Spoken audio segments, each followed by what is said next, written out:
everyone, it's Kelly. I just wanted to show you how I create this 3D-ish background effect on a tile.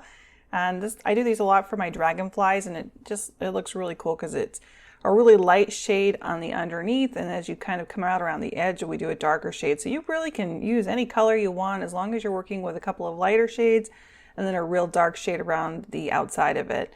So the colors I have today are, for the darker colors, is a currant, and then for the inside colors, I'm going to be using Cool Perry, which is like a periwinkle, and a salmon color for this particular one.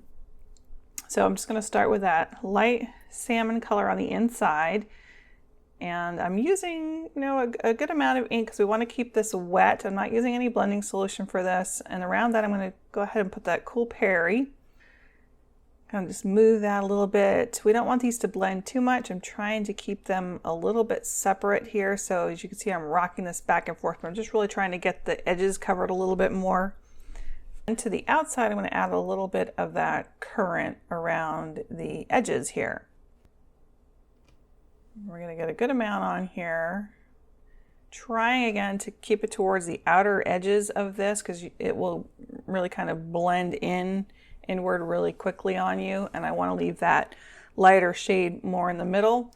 So again, we're going to kind of rock this very carefully, trying not to lose all of that light in the inside here.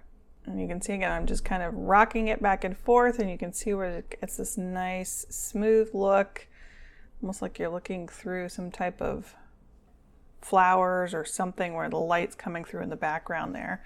So I'll add just a little bit more to this. I wanted to lighten it up just a little bit more, so I added a little bit more of that lighter shade in there.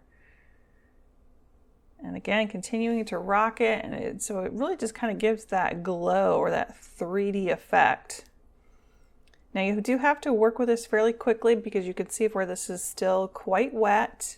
I do a lot of wet and wet techniques, and I like that look because it gives it a softer appearance. So before this dries, and I'm just trying to get a little bit of excess off of the edges here. Before this dries, I'm going to put in that, I don't know what you call it. It's like, it almost reminds me of some kind of little branch that a dragonfly would be sitting on. But you see, I can kind of just pull that ink right through the entire tile, and it pulls that darker shade right through it. So that is it. I hope you found this helpful. You could use this background for pretty much anything. You could do it for flowers, you could do it for dragonflies, wherever your imagination takes you.